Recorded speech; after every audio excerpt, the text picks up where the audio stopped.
All right, so welcome to essay writing, our redo of essay writing. Those of you who did make it 2 weeks ago, you'll see some things are similar, but I changed the main, I think there was only, I changed a couple things about it. So you won't just be doing the exact same thing. Reminder, we are recording this. It will be available on YouTube later for us to view, but I suppose others can view it too. So we're going to be looking this evening at models for writing. So basically modeling what we want our students to be able to do. What kind of models do we show our students? Do we just show them? What do we have them do? Then we'll kind of switch from this input into beginning our output, starting with brainstorming, then getting organized, and then finally, this takes us to writing and rewriting. And I showed this image last time, but I think it's very important to consider it this way. This is an iceberg, and so icebergs are famous in that we only see what's visible, and actually what's invisible is far bigger than what is visible. And so often when we talk about writing and rewriting, that final draft or what we see is just the top here. And all of this other stuff, these 3 topics, this is all the invisible work that goes into writing an essay and being a competent writer. And so I think oftentimes we, as writing teachers or even as writers, we might tend to focus here on this visible top part and not think about all of this work and all this preparation that goes in beforehand. All right. So some of you did share your thoughts on this last time, but I encourage you to share them again. And we have a lot of people who weren't able to join us last time. So I have 2 questions here. One has to do with you as a teacher, and the other has to do with your students. So you can answer one or both of these questions. The first is, what challenges do you have teaching essay writing? So there may be some areas of essay writing that you find to be difficult to explain or to engage students in. And then the second question is the challenges your students have with writing itself, with the essay writing. So you may feel free to use the chat or you can raise your hand and answer with your voice, whatever suits you.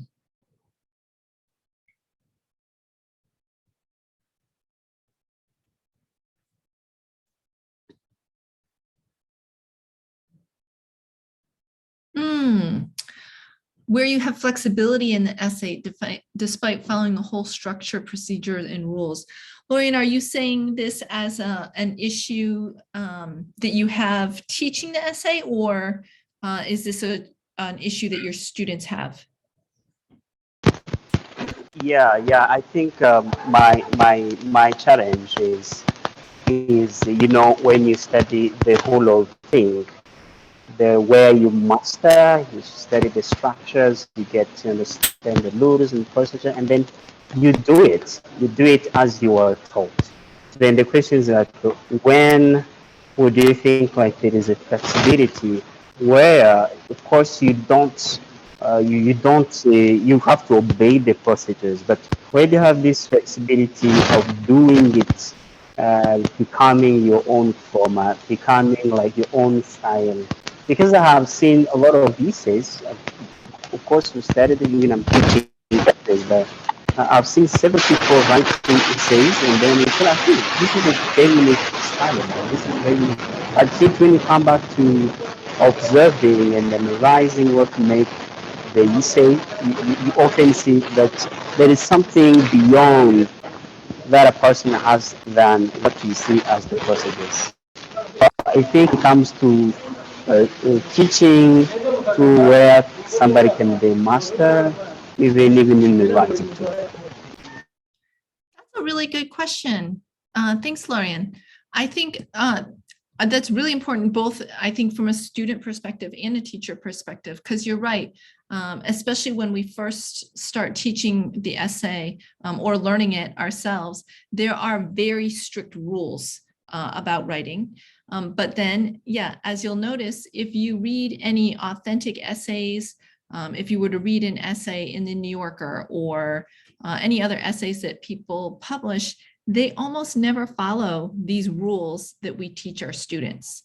And I would say that those rules are there not to limit students, but actually to provide them some support to help them to build up their skills. And a rule that I think I've heard many people say about this is that when you have shown that you can follow the rules, that's when you can start to break the rules. So I would say, if you have students who are showing that they are very competent in their ability to write essays, they're showing that they understand the structure, that they have a good grasp of language, I would say when that happens, and that doesn't happen that often, to be honest, especially when we're talking about secondary school students. When we get to that point, that's when we can start to encourage them to branch off and start to break some of those rules and have more freedom with their writing. But honestly, I would say in the beginning, I would limit them to that kind of standard introduction, 2 to 3 body paragraphs, conclusion, thesis statement, topic sentence, because for several reasons, it's a manageable format. When students learn the format, then they can reproduce the format once they get good at it. It is a format that fits other type of writing.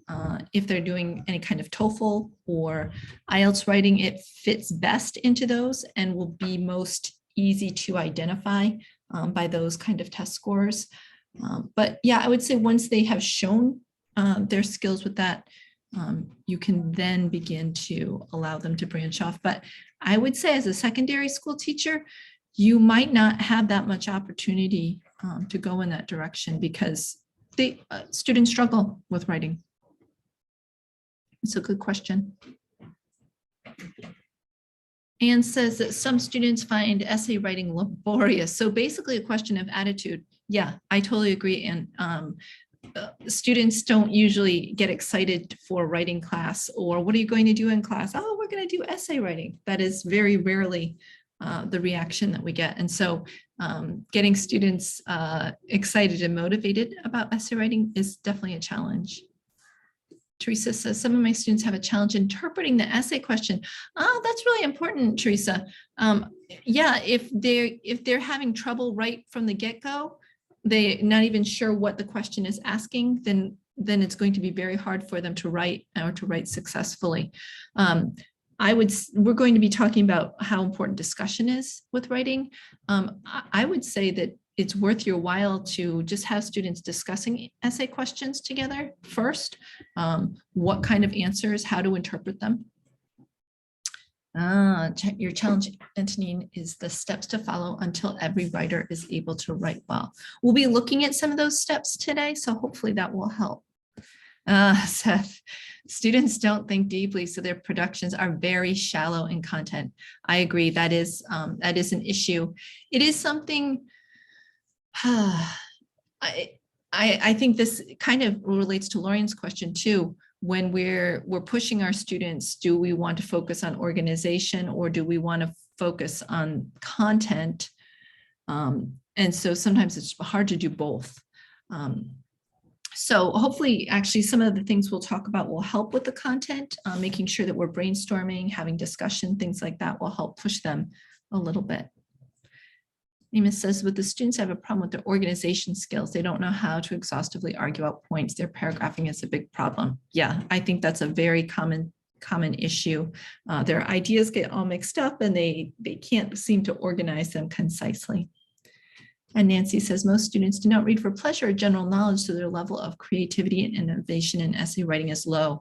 Absolutely. If they're not getting good input, hopefully through reading, there are other ways, but reading would be the best way, then it's hard to get them to produce something that is creative, innovative, interesting. Absolutely right. Josiah, I see your hand is up. Go ahead. Good evening, everybody. I like talking. So, well, I think somebody mentioned what I want to say immediately before I talked. The issue of innovation.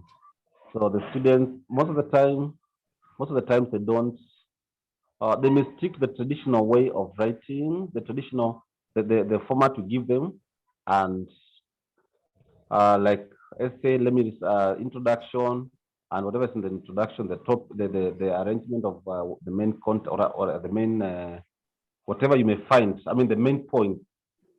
So sometimes they want to think what is in quotes. They want to think very wide. So the issue of innovation. So you find that most of the time, if a teacher teaches a topic, an essay, a topic on about, essay about a particular topic, and probably give the students, you may find them writing almost the same thing. So Yes, I they all don't, have the same answers, yeah, basically, same yes, reasons. yes. So I think now the input, are they reading? Are they having more time to read wide? Are they lazy or are they more creative? So I think the thing is innovation from the students, but teachers can make them be more innovative. The teachers being they can become examples for like writing and giving them different ideas and work as they continue learning. This week I've been trying to talk like Mina. I've been trying to imitate how she talks. I think after 2 weeks I'll be able to talk like you. That I may sound American, but today I think I failed. I want to try, but now next week I'll try. Thank you. I think I speak for everyone here. We're all looking forward to hearing that. Keep practicing. Thank you. Hi, Jimas. We're talking about essay writing today. Glad you're here. Nancy, go ahead. Nancy Wambora. Hi. I think on my side, the major challenge with my learners is exposure. The learners do not have exposure. So the stories that they write are very shallow. They're just the mere experiences that they have going home, coming to school, studying. They just don't have a variety of stories to write. So they don't have exposure. And then to add on that, they also have tense problems, grammatical problems. So they basically have that they have a problem in expressing themselves in English through writing. Yeah. I agree. So do you think that they would, of course, I think they would express themselves better in their first language. Do you think their ideas would be better if they were doing it in their first language? Maybe they will be a bit better, but again, another issue is of the exposure. Mm, The stories mhm. they will give is still of the same things that they experience. So they don't have a wide a range of experiences that they have. Like if you tell them something of like traveling, if for example, they normally face challenges if they are given an essay to write about a journey, for example, to somewhere, and maybe find this learner has never left their locality, the village. They have always been the village. They've never gone beyond that. So they face a lot of challenge in terms of writing that because they don't have that exposure. Yes. Yeah, that is a good point. They're young, right? And so their experience is limited. That is definitely a real issue. Imali, your hand was up. Now it's not up. Do you have something to share? Yes. I think I have something. Basically, when we always talk about essay writing, it's I think that's a very generalized way of saying, because under essay writing we have the different types of essays, maybe from argumentative essay, expository, narrative, and whatever, all those kinds of essays.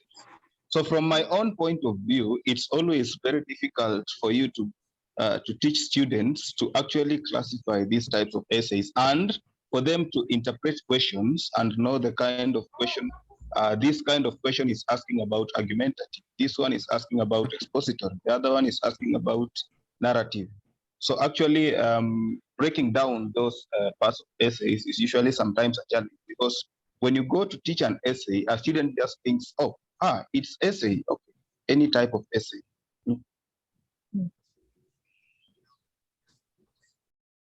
Yeah, I think it can easily become overwhelming for them too. They learn about one essay and then they have to learn about another essay, and it's easy for them to lose sight of the big picture. They're all essays. They all have the same main parts. We might do a couple little things differently, but yeah, I think essentially it goes back to interpreting the question. And that is a challenge. Jumas, go ahead. Thank you. In our area, this side, I think another challenge, apart from the lack of exposure when it comes to reading literary texts, we have these vernacular radio stations, for example, where instead of us, like some terminologies, like for the current issues, they can get when they watch the news in English, they listen to the music in English, they listen to text, verbal text in English.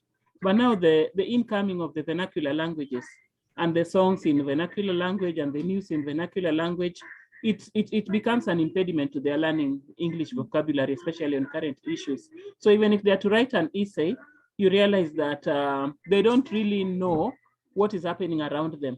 And probably what they know around them is their locality, not anything outside their home area. Because even the vernacular language will not talk about what happens in the US or in the war in Ukraine and all that. It will only talk about what affects us here, Kisumu region, Siaya, and Luoland, basically. Yeah, I think that's a good point too, which doesn't mean we can definitely develop something meaningful and deep just based on those experiences, but it takes work showing them how that they can explore that more deeply, I think. And then also issues with vernacular language for sure. Just to go back in the chat, just to make sure I didn't miss anything. Amos is saying actually our students do better in imaginative writing than essay writing because they don't read widely and have no information about current issues. Yeah, so they do have their imagination, which is, I think, a gift and a strength. But yes, a lot of people are agreeing that they don't understand the question, and other times they don't have the content. So we have these kind of very basic issues. Dangui says, lack of critical thinking in students result from poor reading habits. It limits their creativity and language, and students have limited linguistic capability. That is an excellent point. If they were to read more, they would develop these things. And their first language may not even be adequate. And slang. Yes, a lot of times learners don't even know the difference between slang and formal language. Lorian says, I think students always get challenged by combining all the required skills to make a better essay. Yeah, yes, they're overwhelmed. There's so much going on. That is definitely a point. A lot of practice is needing. Scaffolding essay, writing activities is necessary because the students struggle in organizing their ideas. Yeah, for sure. And they struggle just with coming up with a topic sentence. Absolutely, Patricia. So I think you are all making the point that I was trying to demonstrate here. Writing, this final product is what we see, but when they don't even have ideas, they don't know how to organize, they don't know how to interpret the question, they don't know how to organize their ideas, that's all this stuff below. Being able to do all those things, that's the only way we get this final product here. All right, so we've been talking about input, reading, and unfortunately, in our day and age with technology, bored people don't read the way they once did, and so we don't have so many students reading for pleasure. We're lucky if they read because we make them. But I welcome you to answer or complete the blank here in the chat box. What should go in the blank? In order to write good essays, students need to be able to read good essays and blank them. What else do they need to be able to do? They need to be able to read them and do what with them? And write them, comprehend them. Absolutely.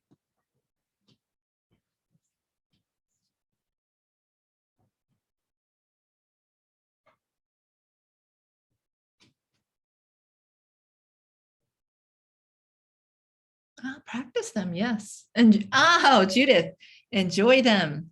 Ooh, interpret them, yes.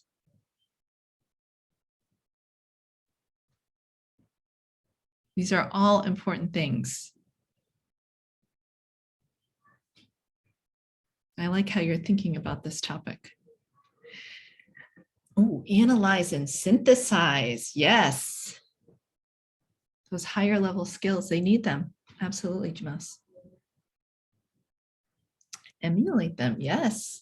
Yeah, that's the reason why we give them to them. We want to show them what they're striving for.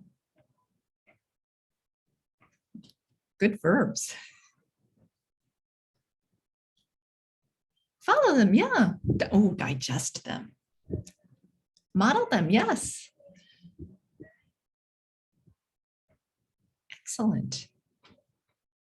Good. So what I'm seeing is that so students aren't just going to read an essay. Okay, students, here's an essay, we're going to read it. And all right, now next thing. Ooh, utilize them. Yes, they should utilize them, imitate them.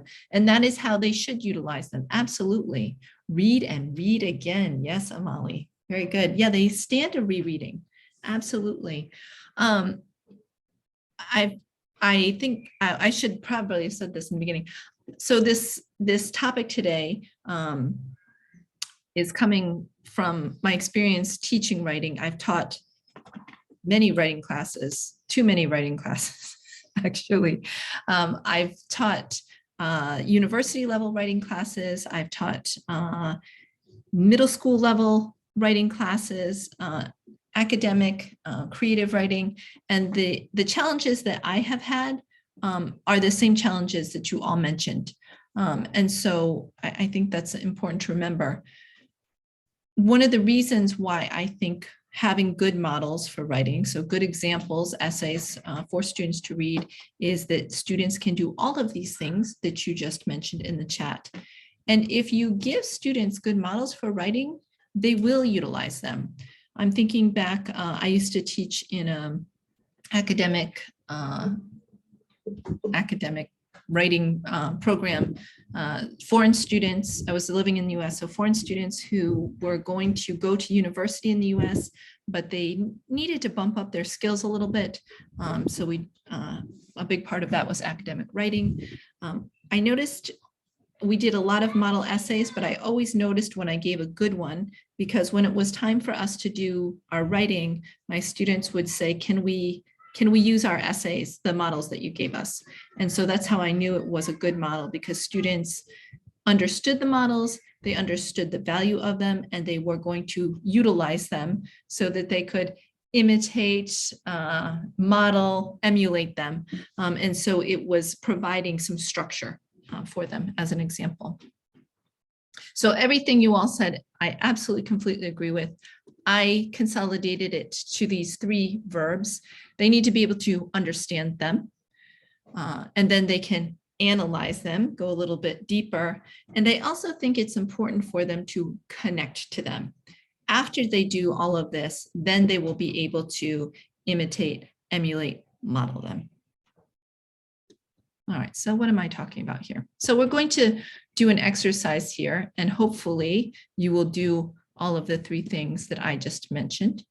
I'm going to put you into breakout rooms for this. If you can't see this slide clearly, it's also, I put it in the WhatsApp channels as well. So if it's easier for you to look at it that way, you can. This is the introduction to an essay, just the introduction. And you have 5 questions here. So I'm going to put you in breakout rooms, and I'll give about 10 minutes for this so that you have time to read and also discuss.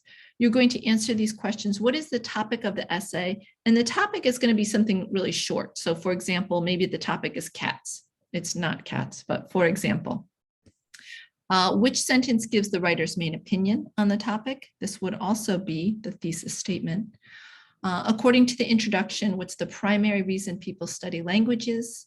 Do you think this essay will focus on the primary reason? Why or why not? And number 5, what are your reasons for studying other languages? All right, so in your groups, you probably want to take a minute or a couple of minutes to read this first, and then you will discuss the questions. And then we will come back and we will discuss. Oh, we have lots of people. All right. So I have you at about 4 to 5 participants per room. I'll be out here when if you get kicked out of your room, I'll push you back in. And I'll have this slide up. If the slide disappears, don't panic. Just go into WhatsApp.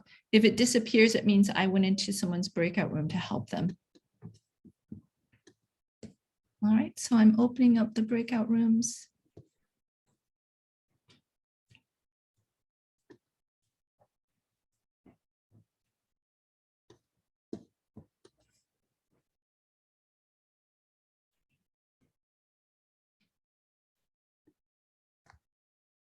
Welcome back, everyone. Hopefully you had a productive discussion. Let's see here. Instead of having one person answer all the questions, I'm going to call on different people to answer individual questions. You can also put your answers in the chat. And I saw Nancy W. had her hand up first. Nancy, do you want to answer question 1? What is the topic of the essay? On our side, we came up with second language acquisition. Very good. Anybody disagree? I would agree with that. Learning Yes. another language? Okay, good. All right, question number 2. Which sentence gives the writer's main opinion on this topic? And Jimas, I see your hand next. Do you want to answer question number 2? Yes, we agreed that in our group, we agreed that the first sentence is the one that acted as the main topic. It's interesting. Okay. Does anyone disagree? I agree with you in a way, but I disagree in a way. I disagree, Go ahead, whoever's talking. Josiah. Go ahead, Josiah. I think the last sentence, language learning has other benefits. I think it carries the message of the, it carries the reason, the main opinion of the writer of the topic. Very good. Yes, thank you. Thank you. I would agree with that. Jumas, you're in a way, you are right. So this first sentence, to have another language is to possess a second soul, said Charlemagne. The writer has chosen to use this quote because this quote supports the writer's opinion. I would call this a hook. I don't know if you all are familiar with this term hook. A hook is kind of the attention grabber that is usually the first sentence of the essay. And because it's another person's quote also, I would say it's not the writer's opinion. The writer agrees with this opinion, but I would not say it is the writer's opinion. I would agree with what Josiah said. It's this last sentence here. And this last sentence is also usually where we find the thesis statement in this kind of writing as well. The thesis statement is usually giving the writer's main idea, main point, main opinion that they are going to talk about. So Jumas, you are not wrong. And you pointed out a very important sentence. All right, next, according to the introduction, what is the primary reason people study languages? And on here, I have Roger up next. Roger, are you able to answer number 3?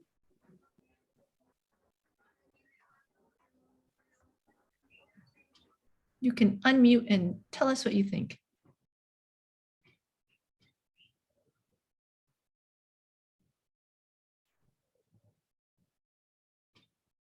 Or you can type.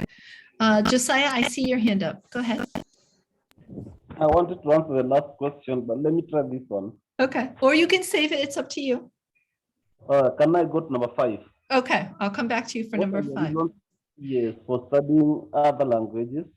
So according to us in our group, we thought, one, when employment, because when somebody, if, for example, I'm very eloquent in Swahili, and I don't have a teaching job, I can go to the what there's this traveling, what do you call them, airways, and I can get a job of translation. I can also go online and get a job of translating different languages to Swahili or from Swahili to the other languages. Another benefit is for self-esteem, because if you understand English, you understand French, you could understand also many languages like 10. you feel you are knowledgeable. Then among other benefits, like also you can get information that people, for instance, if I went to China, and basically people may assume that I don't understand Chinese. And if I'm there and I'm talking Swahili and English later, they can say some information about me or my country or whatever. I can gather information for my. So is it fine? Is it I don't know. So I think those are some of my feelings. So I would like to learn more languages. Thank you. Those are interesting reasons. Thank you. Carolyn, do you want to take a shot at number 3? Yes, I would like to add to what Josiah has said and emphasize on the part where it states about when you learn another language is you possess a second soul. Like now, for example, I understand what English is all about, right? And then I have to mingle with another culture. Let's say, for example, Arabs, right? Arabic people, Arabic speaking people. You see, if you're with a certain group like that, they will expect you to at least know something basic about their language. You just can't stand there and listen to them talking and there's nothing you understand, you know?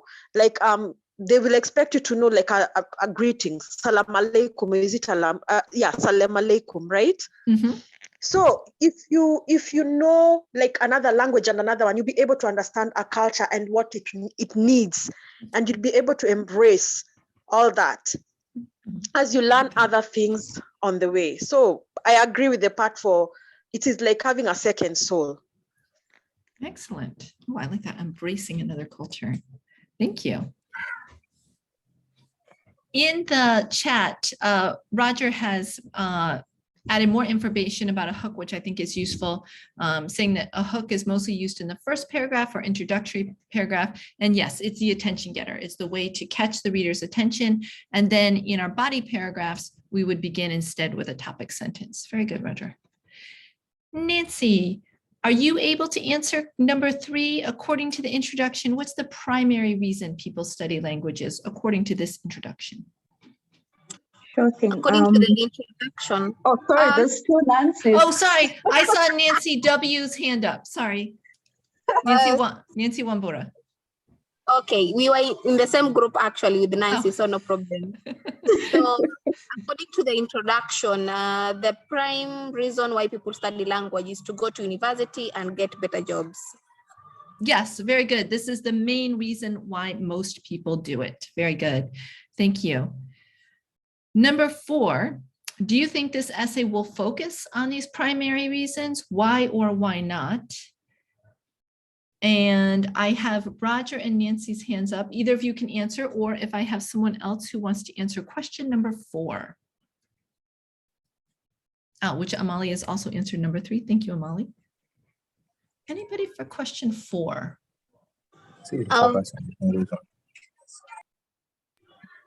Can I answer, Mina? Yeah, go ahead, Nancy. Number 4, according to our group 4, we said that the essay will not focus on the primary reason because from the sentence that follows after that, the sentence now goes on to discuss about the benefits of acquiring other languages. And this one is also supported with the first statement. So according to group 4, we saw that the essay will continue to talk about the other importances of acquiring other languages. Good job. I would completely agree. This is, as we said, this is the sentence that gives the writer's main opinion. And so this is what the rest of the essay is going to be about. The writer tells us, yeah, most people are studying other languages to get better jobs or to go to university. But basically the writer is saying, but that's not what I want to talk about. What I want to talk about is these other reasons that I think are more interesting, since so far people who've answered number 5 have talked about these things. We've also talked a little bit about jobs, but I think on a deeper level. So anyone else who wants to answer number 5, what are other reasons for studying other languages? I can try this one. Yeah, go ahead. I was in group 7 with Anne Anjai, Geoffrey Macau, Edwin Lususa, and Modesta.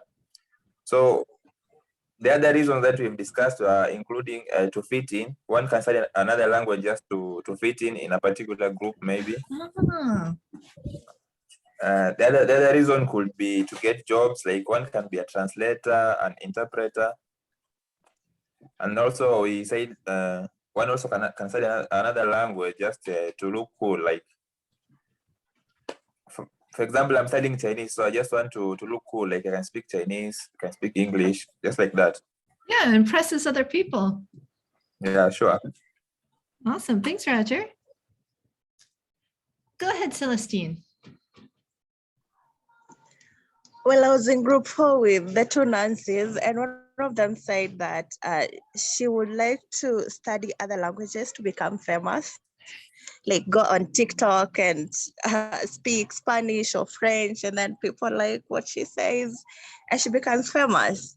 And then another reason as to why we would like to study other languages is to have a taste of other cultures, what it is like to speak in another language and how they articulate their letters. It will be fun. Yeah. I like that. Thanks, Celestine. Oh, I like this idea of being, yeah, you'd have a huge audience on TikTok if you could speak in all these languages. Go ahead, Amali. I'm laughing at another answer here about marriage so that you can marry another person. That's a reason. That's very funny. Now, in our group, we also talked about socialization and to improve on your confidence while when you are speaking, of course. And then there is this another reason that I think is extremely important about identity. I don't know what to talk about identity. Because when I think about identity, of course, it can be on L1 because L1 gives you the identity of being maybe, let's say, a queer or something. But what about, can somebody talk about identity as you learn another language so that you can identify with the other people as well? This is I an don't know. That's interesting just a idea. question. I like that. I think it's true that we can explore another identity through another language for certain. Or in situations where a child is born to a mixed couple. And then they're it would be bilingual. important to have both languages as L1. So they can connect to both of those cultures. Yes. Oh, thank you, Nancy. Margot, go ahead. Good evening.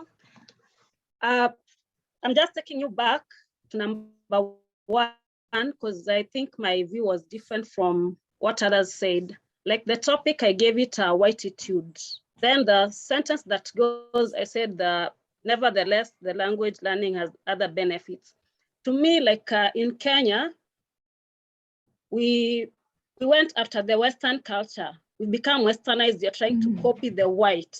So the whititude answers the topic because you're now doing what the whites do. Like we want to imitate all the culture that the whites have.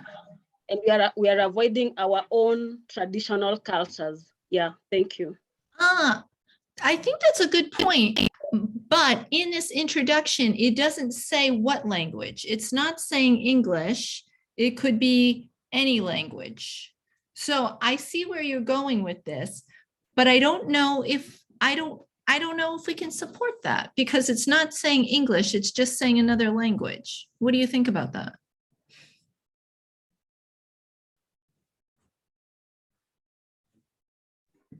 I was giving it that view, having that I've given it the topic whititude from my topic whititude. Yeah. Okay. Like I focused on that English language only. Okay, gotcha. So it's like an interpretation. Jane, go ahead. Thank you. I think one of the reasons for studying other language is to be accepted in a certain community. I have previously worked in a community that is not mine, and the only reasons we were accepted is because we could talk, we could communicate with them, maybe greet them in their own language, so they are excited and you get accepted. So yeah. Yeah, I think that's a great way to build trust, establish a connection. Absolutely. Great. Yeah, I think this goes with what Celestine says here, fitting in. If we are going abroad, Isaac says to feel at ease while traveling in different parts of the world. Yeah, you certainly will feel more at ease if you don't have to rely on a translator. Antonine's, it could be marital. Yes, to learn your partner's language. That was my mom's situation. She learned a little bit of English. She was living in Korea, but after she met my father, she had motivation to learn a lot more English. More with traveling to access assistance, like in a foreign land. Good. A new language raises your esteem. Yeah, you get this confidence, this feeling of coolness. And you see the essay taking a different turn based on the writer's introduction for number 4. Yeah, very good. Oops, I did not mean to do that. Yeah, yes, Amali, just going back to that. Number 4, use the word nevertheless. Yeah, it's kind of a big signal word, right? When we see a word like that, it means something is coming. Good. Yes, and I agree with these other comments. Oh, and I see there's more comments. Exploring an adventure. Oh, to be because you are a linguist, Mark. Good. Can we say that question number 1, benefits of having another language? Yeah, I would agree with that. I think that's another a way of saying it. Yes. Oh, Carolyn, how do you say hello? 감사합니다 is hello in Korean. Oh no, that's thank you. Sorry. 안녕하세요. 안녕하세요. Please write it in the chat. Oh, in English? Okay. Let's see here. Both languages, Korean and English. I'll send it in Korean in the WhatsApp because I don't have a Korean keyboard here. Okay. 안녕하세요. Something like this. 안녕하세요. 안녕하세요. 안녕하세요. Nancy, go ahead. Okay, now I'm lost in the Korean. Sorry. But I did want to ask, how does learning a second language help you think more critically? Well, we would have to read this essay to fully find. I have my own opinions. I think it's helped me to be a more critical thinker. Growing up in English, it never occurred to me that you could change the order of words, that you could use words to mean totally different things. Another example from Korean, in Korea, they don't say my family, they always say our family, which made me realize that that's just a whole other way of identifying family is not something that belongs to you yourself, but something that's more communal. I think things like this. Oh, and there are studies that show that your brain forms different it forms different connections, but we would have to read the rest of this essay to see what this person says. Okay, thank you. Oh, that's also probably something we could have a big discussion. Oh, interesting. Okay, moving on. All right, so we want students, actually, sorry, let me go back to this here. So these questions here were intentional. These questions were to check your understanding. Some of the questions were to help you analyze further what's going on in that introduction. And finally, that last question was meant to connect you to the topic of the writing, because writing isn't something that we should just be looking at as, okay, this is the essay, let's study the essay. What are the parts of the essay? We want to be able to connect further because writing is a form of communication. And if students don't see it as more than that, then they'll never be using it fully to communicate. Yes, international business. Absolutely. So other ways that we can scaffold and encourage our students to analyze would be through what is called a reverse outline.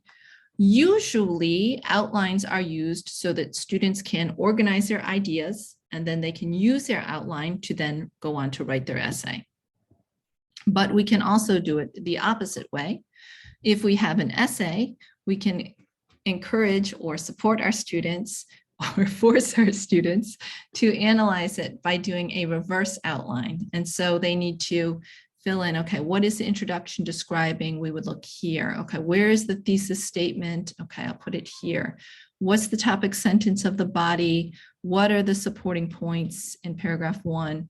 And so by filling out a template or something like this can help us support our students in analyzing. If we just tell students to analyze, who knows what we'll get. We can use guiding questions, as I did in the exercise we just did, or something like this. It's nice to have different ways to do it. Oh, and Molly has a good and interesting answer to the question about critical thinking.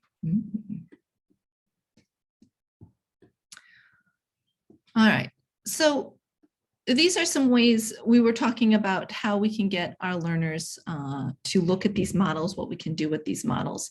Now it's time to have a shift and start getting our students to think about their own ideas. They've seen other ideas, they've seen models for organization, and now it is time for them to brainstorm. Brainstorming is absolutely important. If students don't brainstorm, then they end up with these very shallow ideas. We get an essay where basically students all are writing basically the same essay. They use different words, but they all have the same reasons. And it is like torture for a teacher to read really shallow writing, very basic ideas. So it's important to remember that brainstorming can take many forms. It can be something like a mind map, like what we have here. It can be something like a list. So you might put students in groups and tell them, okay, you have 2 minutes. You're going to make a list. It's as many benefits as you can to why we should study another language. We can have free writing, where students don't have to think about any kind of structure. The point of free writing is that you don't take your pen off the paper. You just keep writing, even if your ideas go somewhere crazy, you just follow them. Discussion is a great way. I think as we were just discussing the previous question, a lot of you were getting more and more ideas. And so students benefit from hearing each other's ideas, deciding, do they agree or disagree? Oh, actually, that makes me think of another idea. And so discussion, even debate, I think, especially for an argumentative essay, is a great way to get those ideas going. And we don't just have to do one. We might do some combination of these strategies. So we're going to do some mind mapping here. We are going to mind map the qualities of a good teacher, and I'm going to change what we're looking at because I cannot write well on this thing. Okay, so I will take your answers. You can give them to me in the chat, or you can tell me your answers. What are the qualities of a good teacher? What are some adjectives that describe a good teacher? I already see one answer. Oh, consistent. Okay. Empathy, okay. Oh, you guys are very fast. I'm very slow because I'm slow. Okay, I have pathetic.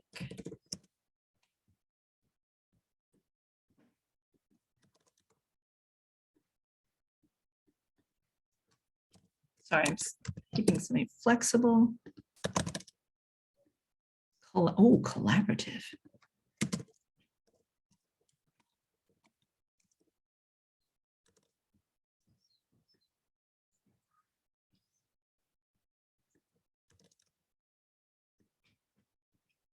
Oh, yes. I don't think you can be a teacher if you're not hardworking. You would just die. Patient. Yes.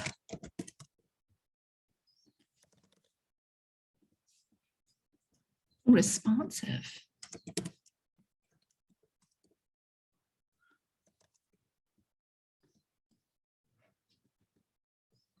Welcoming.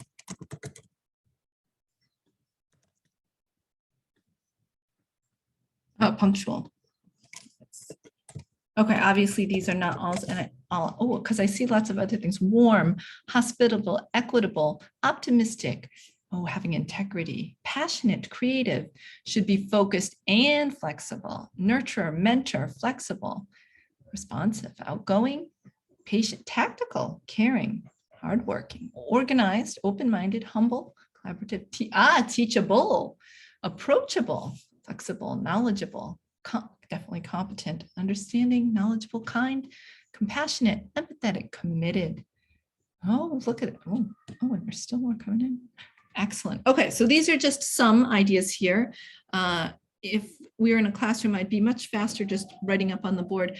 I like to do a group brainstorm with the whole class. That way I'm getting as many ideas as possible. And one of the rules of a mind map or a brainstorm like this is all ideas are good ideas. So even if maybe as the teacher, I see something that I think is a weird answer, I'm going to put it up there because that's what brainstorming is all about. Okay, so we have a mind map here. Let's imagine that it's full of all the words that you just gave me and more. So we'll imagine that as a class, we just brainstormed and I put all of this up on the board. And so now imagine that all of those adjectives you just gave me are up on the board. All right, because of time, we're going to have a quick breakout room. In your breakout room, you are going to take all of this and you're going to boil it down to the 3 most important qualities of a good teacher. As you discuss, try to support your answers with examples or explanations. So if you say collaborative, flexible, and patient, make sure you say why you think all of those things that we just saw are important. But you only can choose 3. Why are you choosing those 3? Make sure that you are giving reasons for this. All right, so we're going to go into breakout rooms. I'm going to recreate these breakout rooms.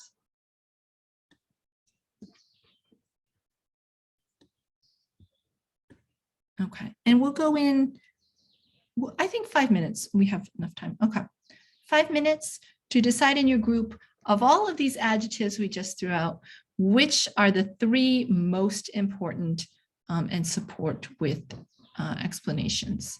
When you come back, I'm going to ask for your answers, but I'm going to ask for them in a very specific way. So you will see when you come back how you're going to answer.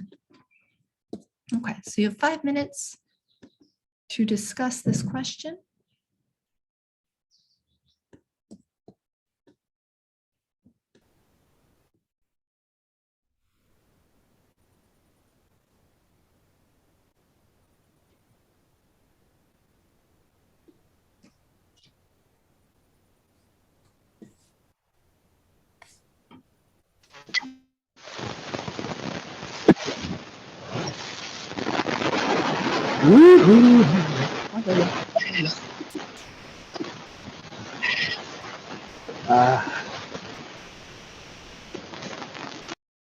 Okay, welcome back everyone for your breakout rooms.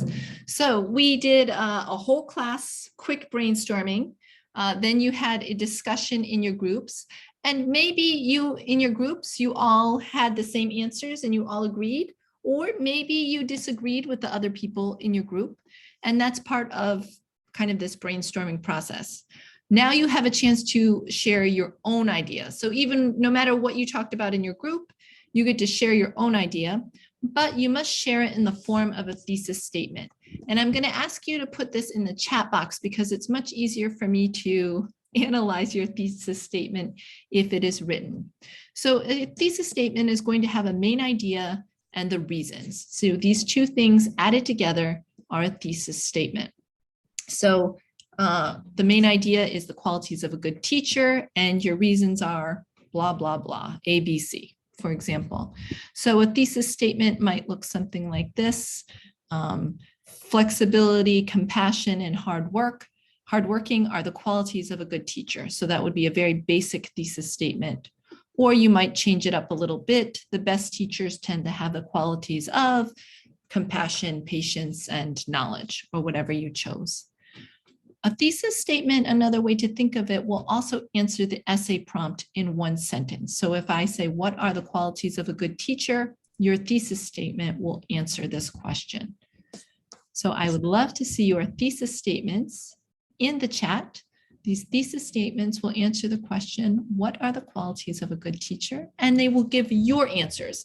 It doesn't matter what your group said. It doesn't matter what we talked about in the brainstorming, whatever you believe are the qualities of a good teacher.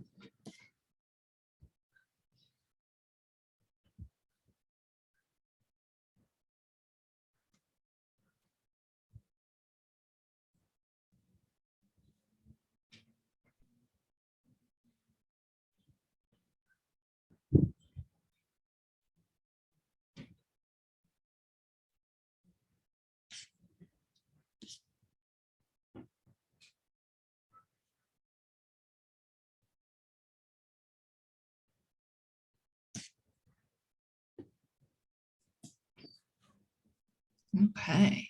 A good teacher is competent, hardworking, and empathetic. Thank you, Celestine. Good teachers are mentors, empathetic, and competent. Wonderful, Amali. Carolyn says, empathetic. A teacher has to put themselves in another person's shoes to be able to relate on a different psychological personas and emotions on a daily basis. Carolyn, I absolutely agree with you, but I would put that in your body paragraph. I would not put that as your thesis statement. But I do like that definition and explanation. Consistency, communication, and creativity are important qualities for a good teacher to embody. Ah, nice variation of words there, Nancy.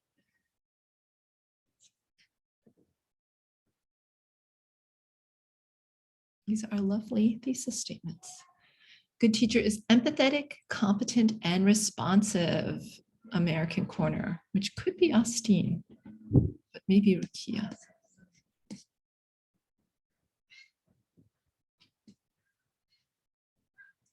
Judith says, a good teacher is empathetic because students need to feel a teacher identifies with them.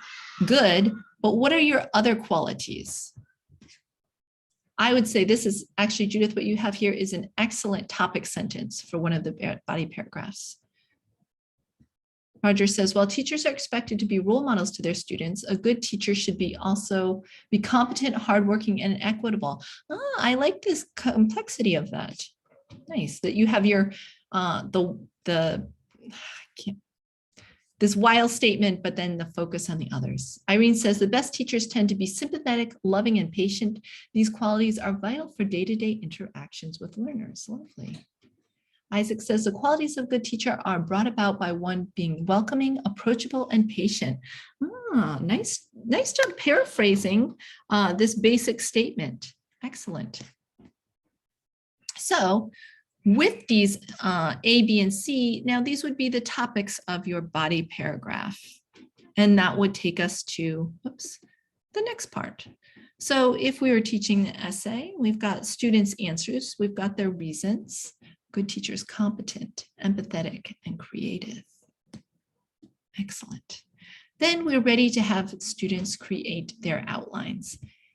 And I would say students must outline, especially in the beginning. You would not send someone to drive in a new city without a map or GPS. An outline is basically the map or GPS to writing an essay. Ooh, good teacher is committed, loving, and flexible. To be a good teacher, one has to have competency, empathy, and fairness. It's a nice blend. Nice blend of qualities, Teresa. So outlining can look very simple and a bit formal like this.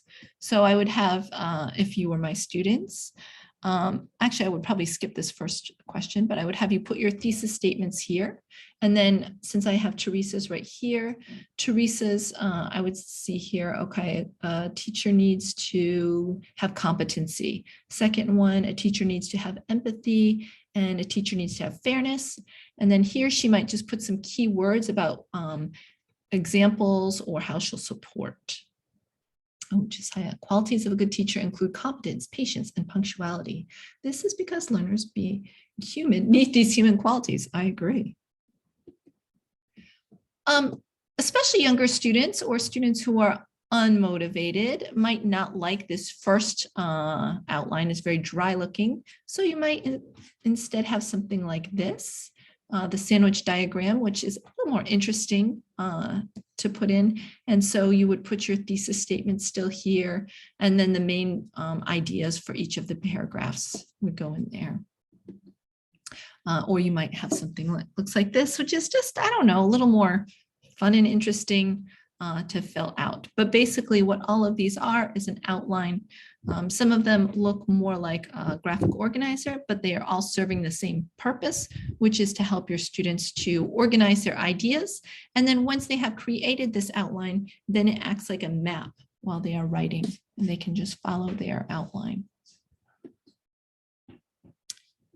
All right, so all this preparation, and now they are ready to write. And Molly, is it really cold where you are? You look like you're in a winter wonderland. Yeah, it's really cold here, so I just decided to put on some. Wow. Yeah, but I'm not in Winterland. I'm just in Kenya.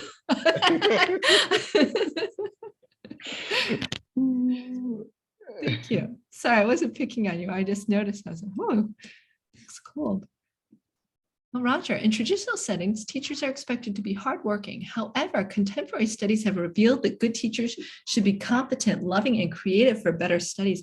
Oh, so we have a very sophisticated thesis statement there. Thank you, Roger.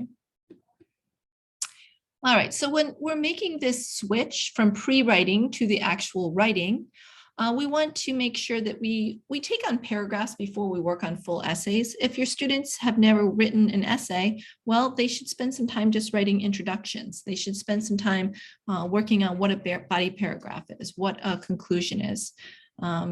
In the setting I was talking about earlier with academic writing, before we ever wrote essays, students wrote introductions, and then we corrected their introductions. We talked about the introductions. They peer reviewed their introductions, and then they wrote the first body paragraph, and then we did all of that same stuff, and then the next body paragraph.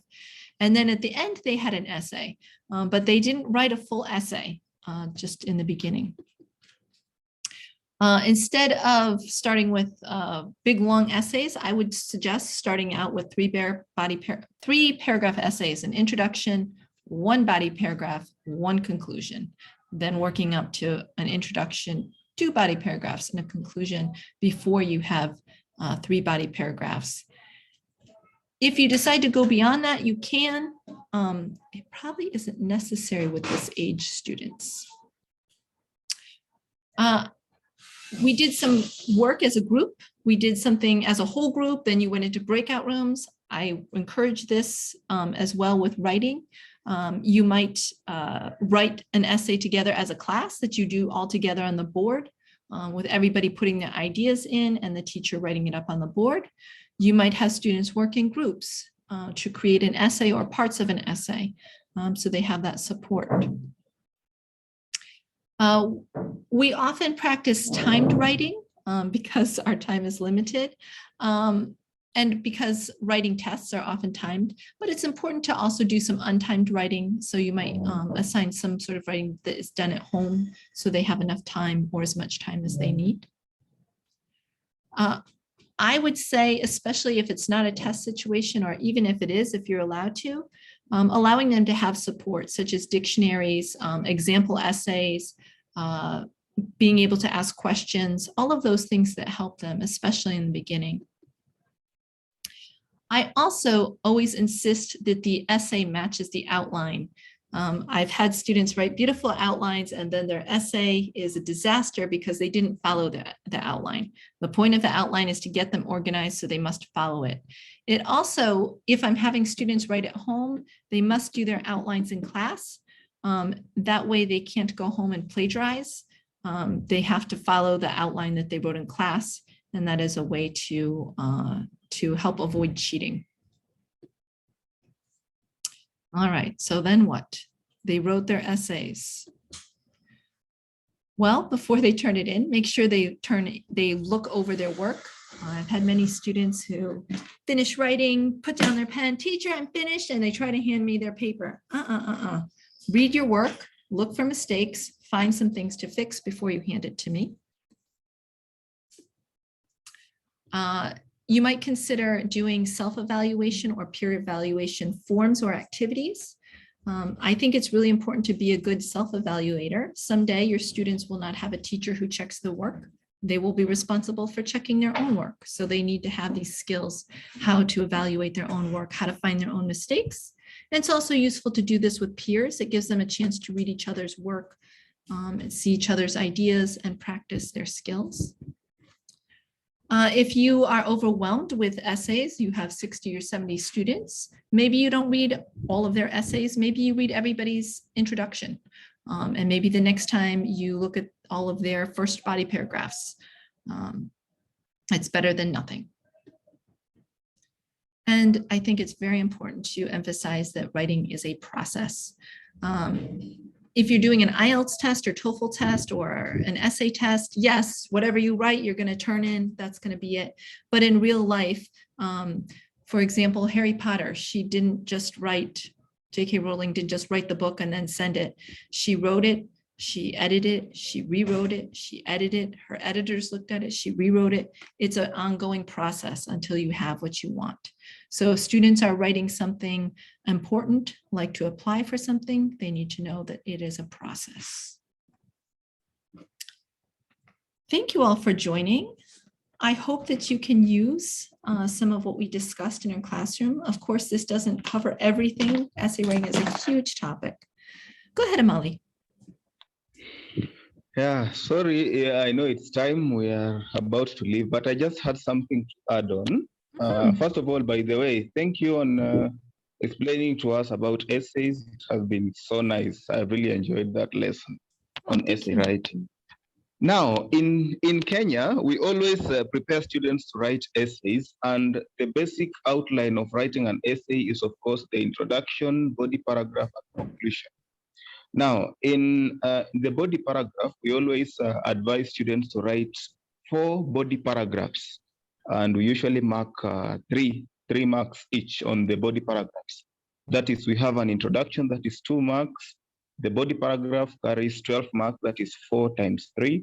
And then we have the conclusion as 2 marks, and then we have 4 marks for language. So I just wanted to ask, is that the basic structure of writing an essay, or it can even go beyond that? Can an essay have more than 4 body paragraphs going downwards, or can it be shorter or something like that? Do we have a basic structure of writing an essay? I think that's what I wanted. I would say the standard is 5 paragraphs total. So introduction, body 1, body 2, body 3, conclusion is a standard. It's not wrong to have 4 body paragraphs. So then you have a total of 6. It's also not wrong to have 3 paragraphs, introduction, body, conclusion, or introduction, body 1, body 2, conclusion.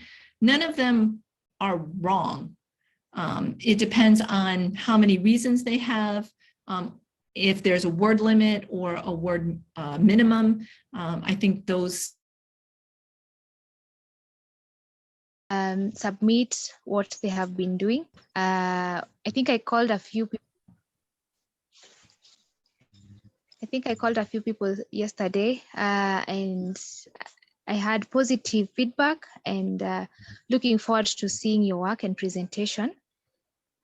Also, we would like to remind you of the, hi Mina, I think we lost you at some point. Sorry, you're muted. Keep going, Jane. Thank you. Karibu, thank you. So I just want to remind people to be part of LPAC, and this is by paying registration fee and also the annual fee, which is only adding up to 2,200. There are very many opportunities. I believe some of the fully registered members can attest to this. Many things keep coming up. And of course, the people who get to be picked first are the ones who have fully registered. So just want to encourage everyone, please keep registering. Let's do this together, not just halfway, so that we can be able to build ourselves. So thank you very much. See you next Tuesday. Thanks, Jane. Thank you. Bye, everyone. Bye, everyone. Thank Okay, you. thank you. Bye. Mhm. Bye-bye. Bye. Thank you. Okay. Bye. Bye. Kwa sauti. Bye. Bye-bye. Bye all. Bye, everybody. Bye all.